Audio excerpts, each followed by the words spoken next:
All righty, good stuff. Good morning, good afternoon, good evening. Hi. Where it's the afternoon for me. I'm in Amsterdam. For me, You it's know. too. I'm in Berlin. You're in Berlin. Oh, same time zone. Oh, that's great. Yeah. I love Berlin. Berlin's beautiful.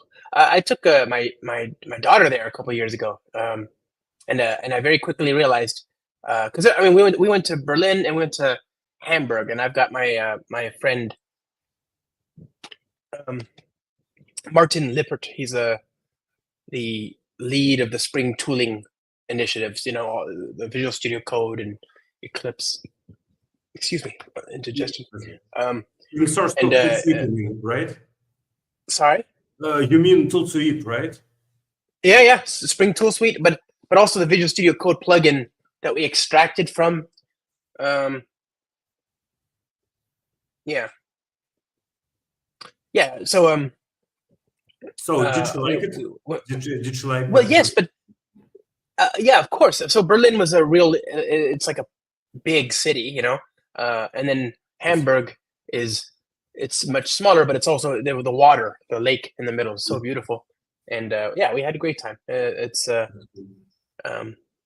But Berlin's also very, you know, it feels very industrial, Yeah. at parts, and it's a strange kind of beauty. It is beautiful. It's a very beautiful city, but it's a different kind of beauty than maybe like if you're thinking of Paris, it's not the same thing, you know, or Barcelona and Paris are over here, New York and Berlin are over here. They're beautiful Yeah, in their own different ways.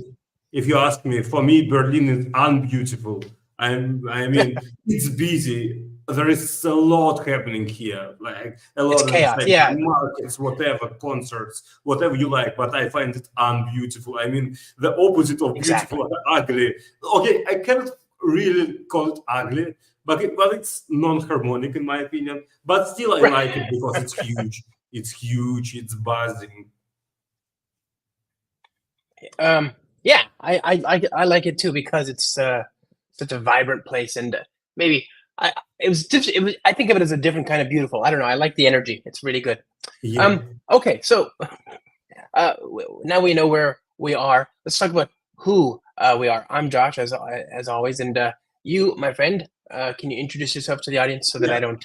I can try at least. My first time introducing myself to people. Yeah, just kidding. I'm Pasha. I currently work at BellSoft's. My previous employer was JetBrains, and I'm involved in the Java and Java community for a long time. I don't know, 15 years. Okay, for sure, Josh is here much longer. I don't know, what is it, like 25 years in Java, 30? From which version do you remember Java? Well, so that's the thing. I was using it since 1.0, but that was in school, and also that was for like applets and all that. And there was a couple of years where I just didn't see the potential. You know, I was using it because I didn't know what else to use, but it was sort of I was about to go to .NET. You know, I do remember that time. It was right before Java 6 and right after Java 6, because we were expecting a lot from this release, but they released basically nothing. I mean, we expected lambdas and so on, and they will release them many years later. I felt that Java is stagnating. Okay, that's a 10 years later. Yeah, I agree. There's been some bumps in the road, but right now I think it's been so good, right now. Java is blooming. Yeah. And so you work where? So I work at BellSoft, and what BellSoft is, it's basically a one-stop shop for all the Java development, because we do our own JDK distribution called OpenJDK. We make our own GraalVM distribution called NIK, Native Image Kit, and we even have our own Linux called Alpaca Linux. It can kind of remind you about Alpine.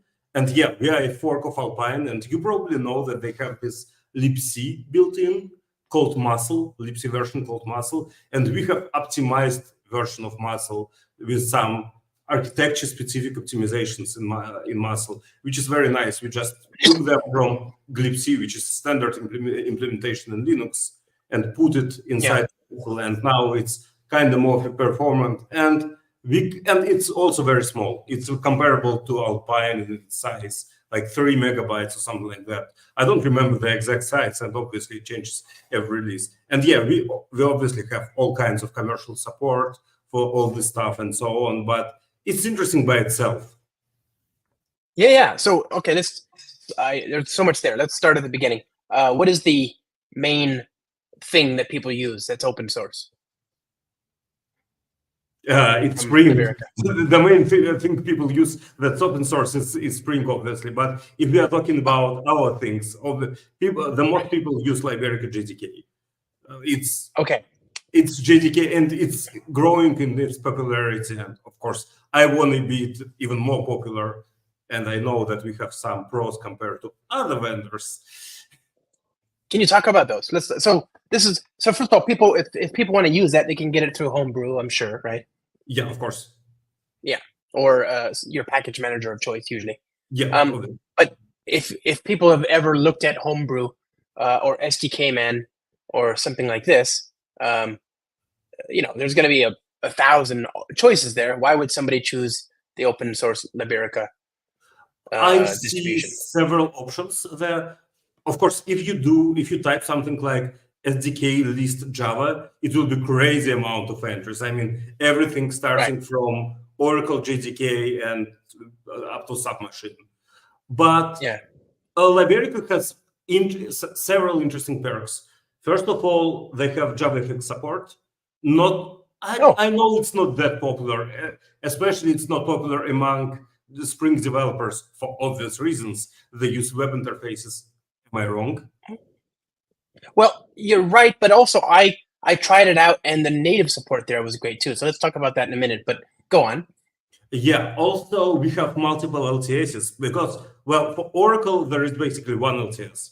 It's currently it's Java 21, if I'm not mistaken. We have LTS releases for Java 8, Java 11, Java 17, and Java 21, and that's very cool. And also, if you look at the same SDK list Java, you will see that we have released Java 22 like 3 days after the upstream release. So we are extremely fast. Some other vendors still didn't release it officially.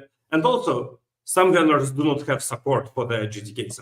We have even free support. I mean, you can write something on our site and we will be happy to assist you. You should know it. It's not something written in SDK Man, obviously. But if you will visit the site, you will immediately see it. And again, well, we have lots of perks, but JavaFX. We have lots of things included. We have Shenandoah enabled in our JDKs and so on. Shenandoah being the garbage collector. Yeah, being a garbage collector. And what does the garbage collector do there that's different? Say it again, please. What is why use Shenandoah? Like, why would I use something else? There is no such thing as you should use certain GC in your application. There is no silver bullet in this. You should choose your own poison. But Shenandoah is ultra low latency. So it doesn't create this huge stop-the-world pauses in the application, which is sometimes what you need. You obviously should pay for it in some way. So probably your throughput of your application will be lower. But if you care about latency, it might be extremely important. And it's so for desktop applications, not only for people are staring at the screen. No, well, I would say that for financial applications where you really care about money transactions, and they should be fast because your customer do not want to stay behind your cash machine like for 30 seconds waiting for something to happen. Well, they will do it because they don't have choice, but they don't want to. So if you strive to create a better user experience, you usually care about latency. Yes, and same thing for stocks and things like this. Yeah. Okay. And for stocks especially. For stocks especially, I mean, it's especially the case for stocks because every nanosecond matters. Right. That's awesome. And then you say it also So that also comes with JavaFX.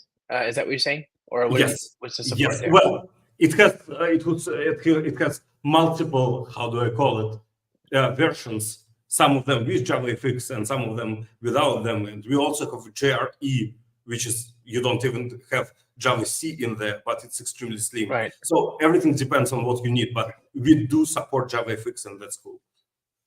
So I thought JavaFX was no longer part of the JDK. It was delivered as separate Maven artifacts. What does it mean to support JavaFX if it's just a library? Well, we want to be sure that they work nicely together, that it's not a huge pain to connect JavaFX to your application. And currently, it is a pain, actually. You can add a dependency on JavaFX to your application, but there are chances it just won't work because it's compatible. Yeah, I don't know. You build with another version of JDK, or you run with another version of JDK, and they have different support for JavaFX, and it's not just plug and play any version to any version. We can be just sure that you have compatible version of JavaFX. And if I remember correctly, I am not sure here because I am not a developer of JavaFX part, but we put some security fixes in there because somehow JavaFX can also have security vulnerabilities. I don't even know how it works, but something in there. Okay. And then, and you mentioned NIK. Yes. What is this? So there is a huge project by Oracle called GraalVM, and it has several parts. It has its own JIT, just-in-time compiler. It has a virtual machine called Truffle, which can run Ruby on JVM for you and so on. And also they have a very interesting project in there called GraalVM Native Image.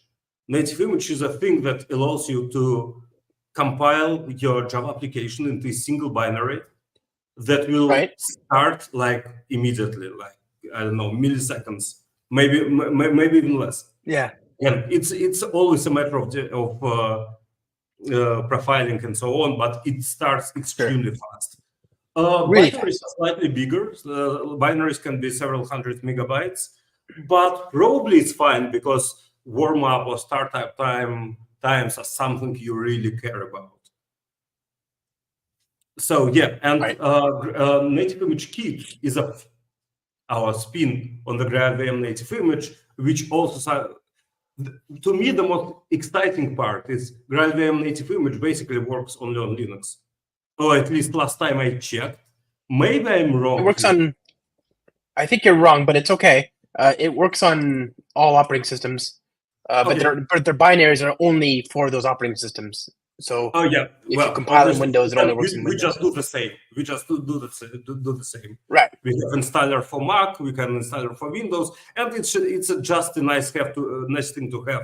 You do not need to go to a separate vendor like Oracle and download their binaries. You can download our binaries with our guarantees and so on. Because, well, again, you can do all the Java with BellSoft's products.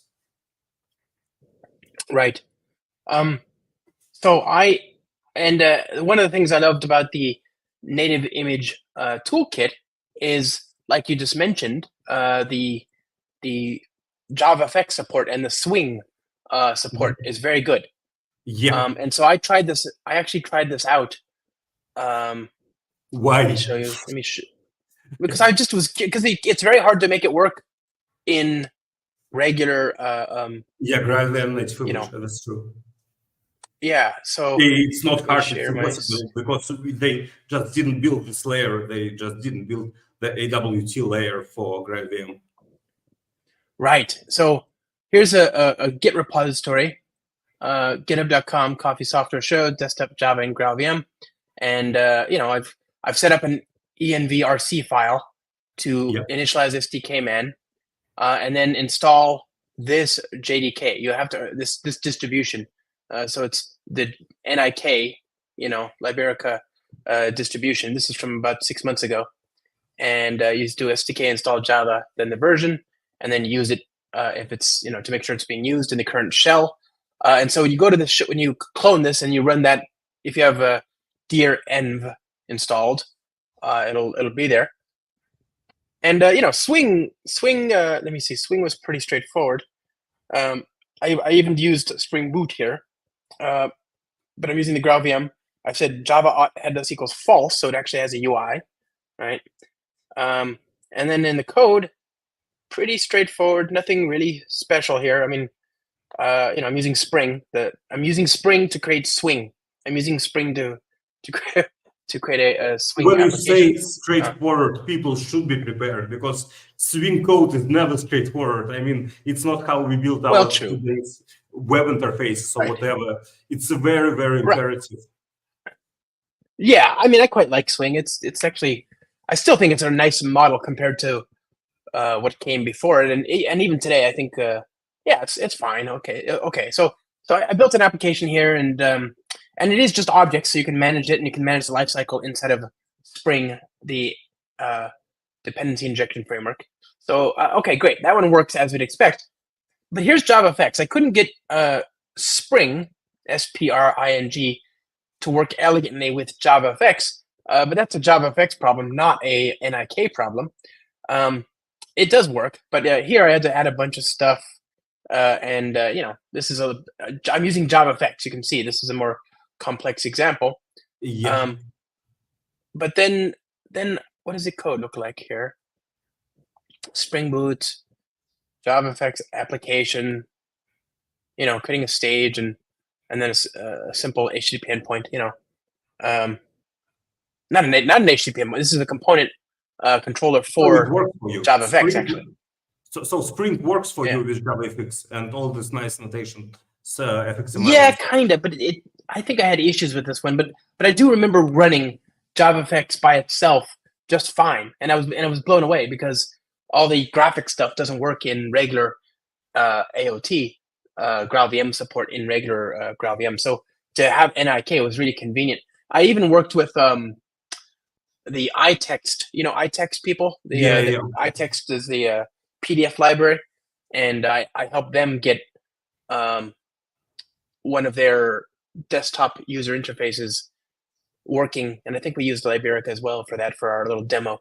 It's just really, really, really very interesting, powerful distribution, and it serves a use case. Obviously, if you have that use case, you're going to want to use NIK. I was very impressed with that. Are you already aware of people who use JavaFX with Spring, or it was just a matter? I think I'm it. I think it's just me. I've put out a couple of videos over the years. One with JavaFX and Spring, and then this more recent one on desktop, Swing and AOT, because that was what I was interested in. Is you build some software in Java, compile it using NIK, you get a .exe or something, and you double click on it, and there's a user interface and a full rich experience, and that's it. You don't have to. You can distribute a MSI to install it. Like it's the full program right there. You don't have to.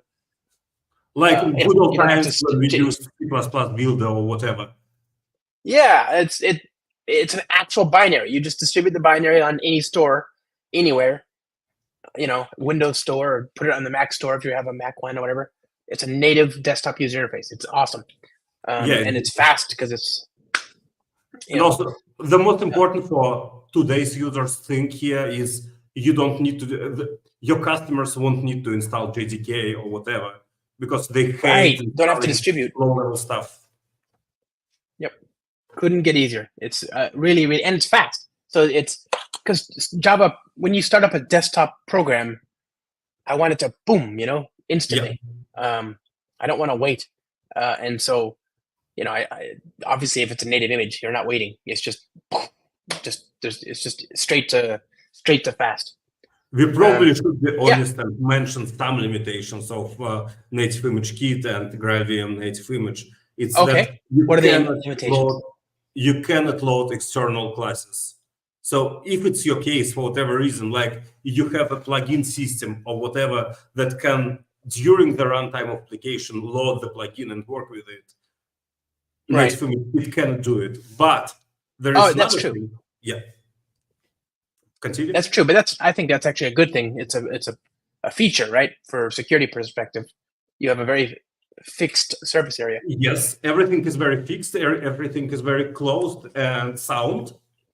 But sometimes you need it. Even in Spring applications, you sometimes need to load some plugin or have whatever plugin system with PF4J or whatever. And actually, there is a solution for it in all three of them: JDK, Spring, and Liberica JDK, and also Alpaca Linux, which is called CRAC, right? Coordinated restore at checkpoint. Yeah, different solution. That's not native images. That's just fast startup. But it's still a regular JVM program. Yeah, that's a good point. And you're saying Liberica supports that as well?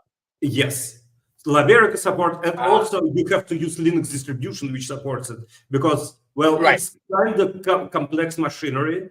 It works only on Linux by design. There is no such layer. It is called CRU, like coordinated restore in user space, it's called, right? Yep. And yes, we have this Alpaca Linux. I mentioned it earlier in the beginning of our episode, and which we support also. And it has this CRIU layer. And then Spring has specific support for CRAC, right? It was built into Spring like a year ago. Spring Boot. Yep, 3.1 exactly. So we have support for both GraalVM and CRAC, coordinated restore at checkpoint, right? In Spring Boot, as of 3.1, we have both, and yeah, they're great. But it's very like OpenJDK doesn't support CRAC.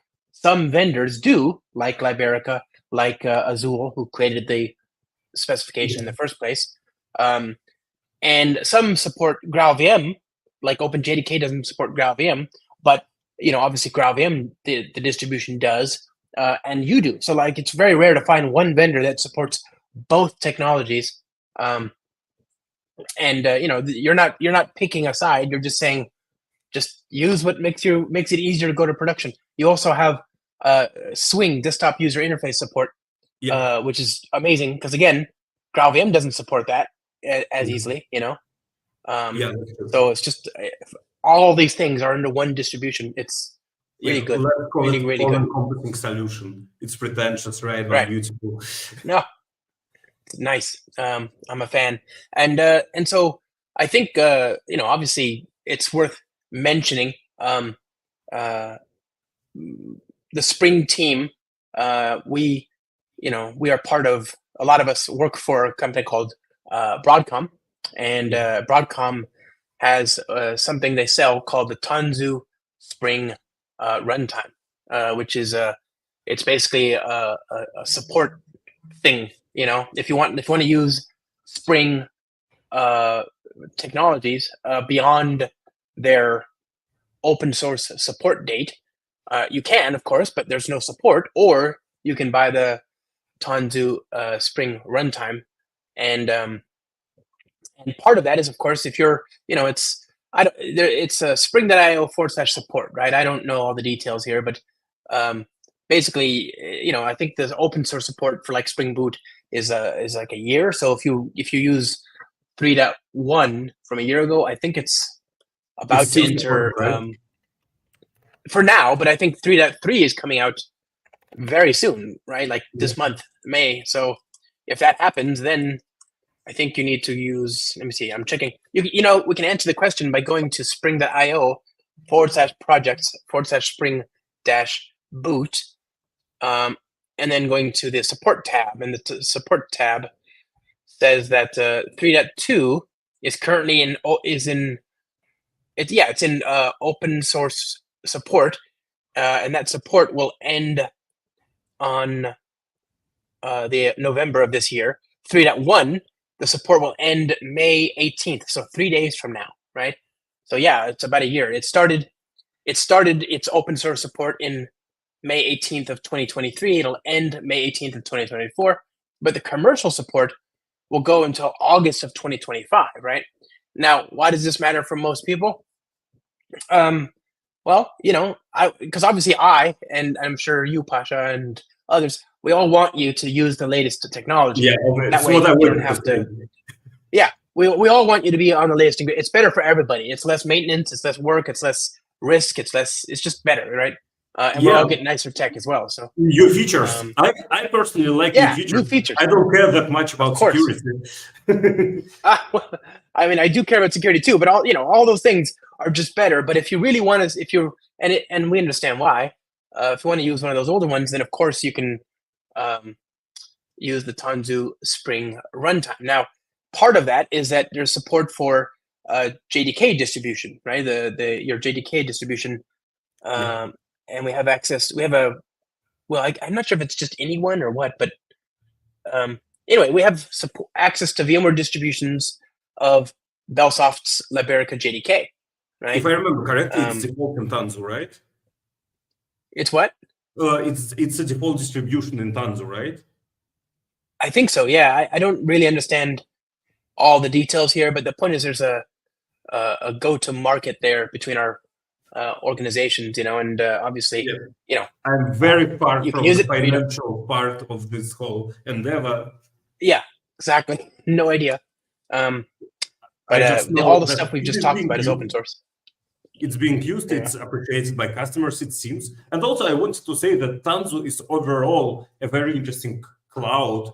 They have a lot of beautiful, very interesting services. If you are not familiar with Tanzu, you probably want to spend like an hour of your life just to research what services do they have, because transactional geo-distributed key-value storage is something you don't really find in your usual life, and sometimes you may need it.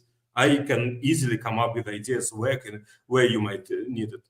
So you have more than one reason to move to Tanzu, I think. Oh, I mean, obviously I'm a fan. But anyway, I just enough about that. I don't have to be. I mean, they don't pay me. So right. I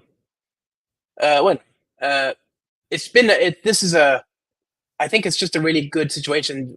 The Liberica JDK is just a great example of both the richness of the Java community, that we have so many different distributions, and I think it's a testament to how cool Liberica is. What was why did Liberica? Why did you create? Why create Liberica? What was the motivation for starting another JDK distribution in the beginning?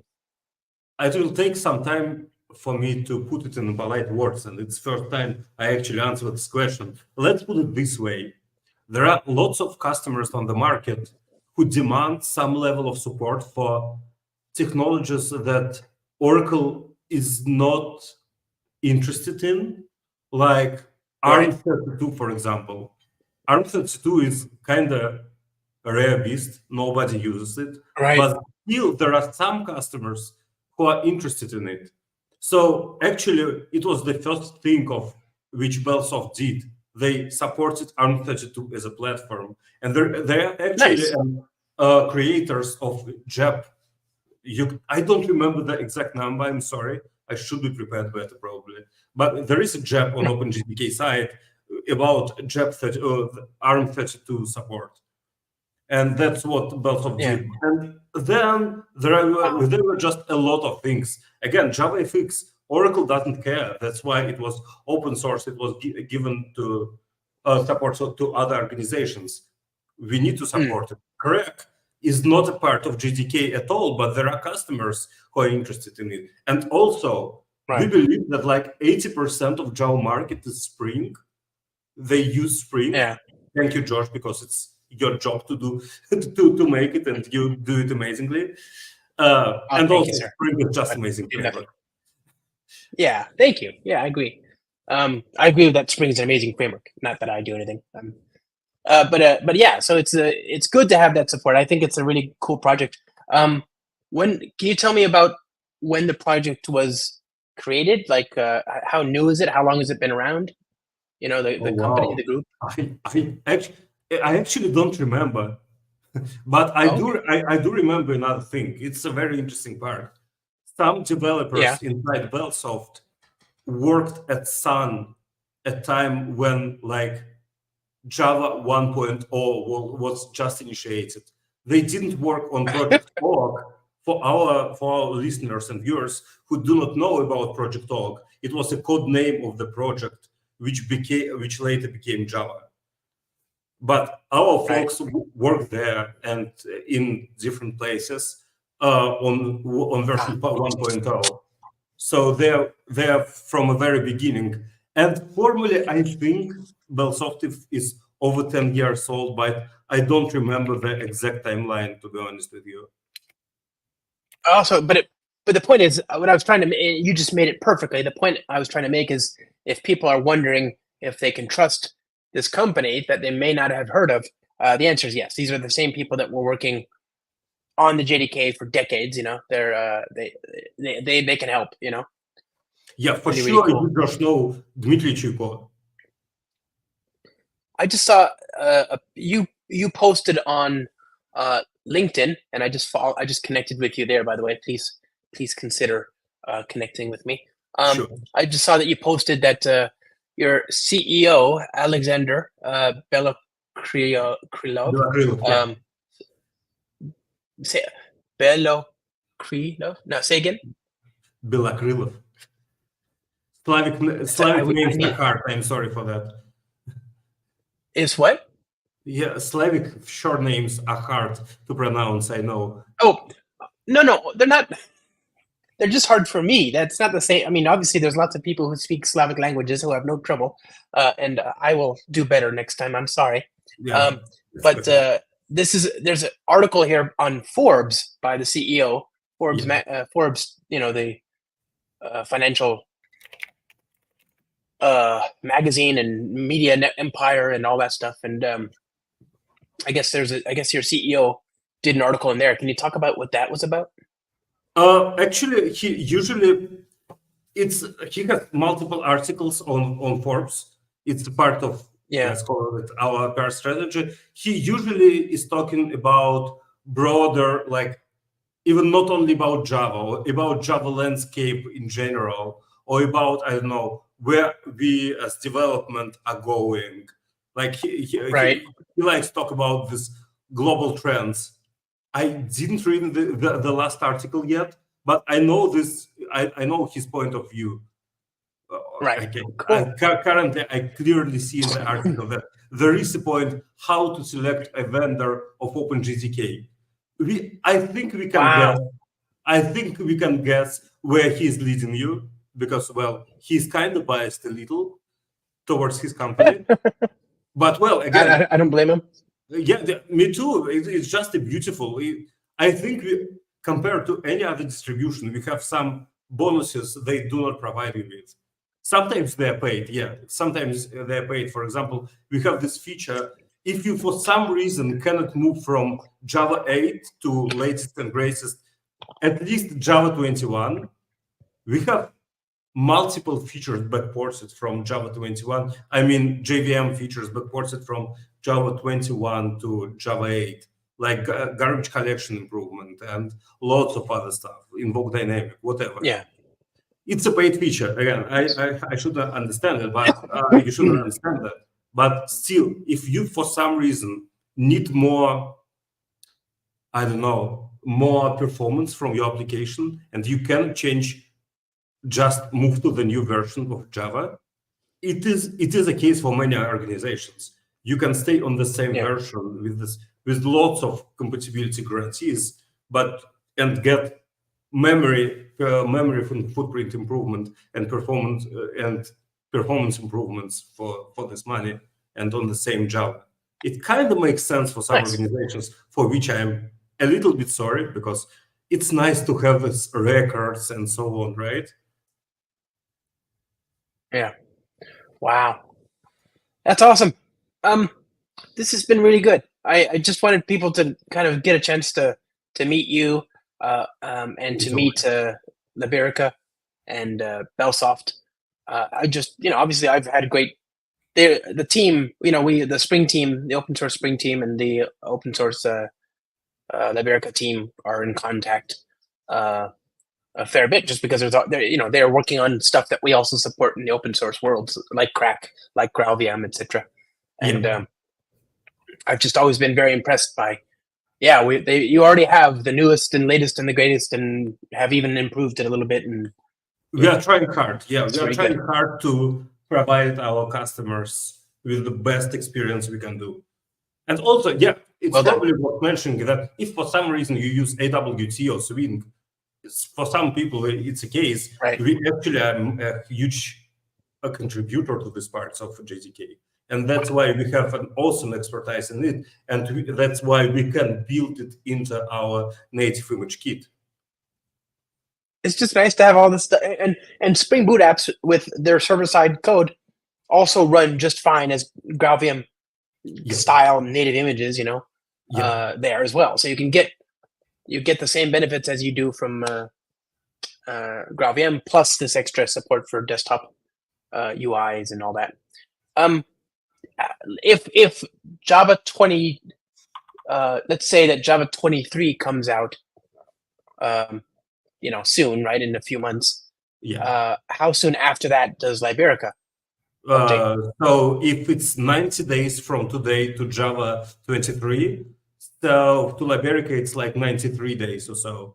From 92 to 94. I cannot be absolutely sure, but we catch up really fast because we know all the stuff going on in OpenJDK. We participate in all the mailing. Are you okay? Yeah. Yeah, we participate in all important mailing lists. We participate. You will probably see them. Okay, we will see each other on Spring IO, right? Yeah. Oh yeah, Spring IO. End of the month, basically. April, May 30th, I think. Like it's it's very soon. 31st, I think. Yeah. I either way, yeah, it's soon. In a few weeks or less, by the way, for people watching this video in 20 years, we're talking about the year 2024.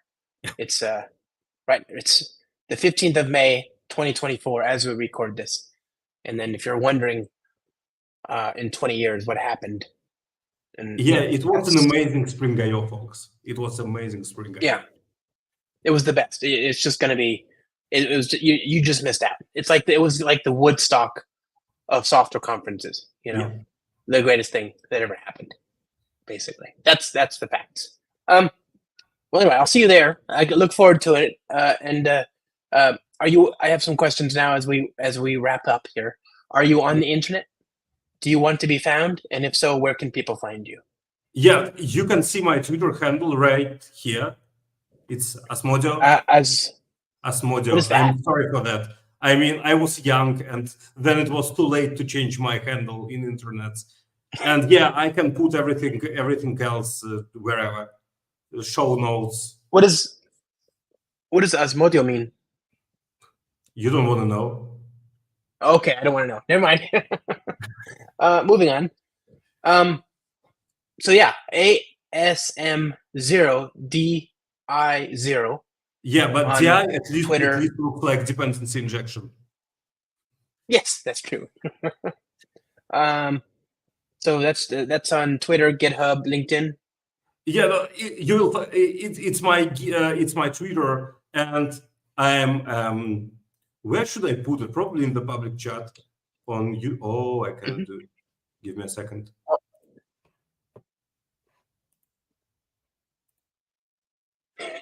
Yeah. I'm fighting with. It will be something like this on all other platforms, like LinkedIn, GitHub, whatever, all the stuff, everything but Twitter. Okay, that's the one then. All right, my friend, this is great. Thank you so much for taking the time. Thank you so much for having me. It was amazing, and thank you for jumping here like in 1 hour and a half. It's so fast for a person as busy as you. I mean, I appreciate it. No, I'm glad we got to do this. This is a really important meeting I've been trying to have, so that's good. Thanks everybody for joining us, and stay tuned. Obviously, we'll be streaming some more in the next few days. Bye-bye.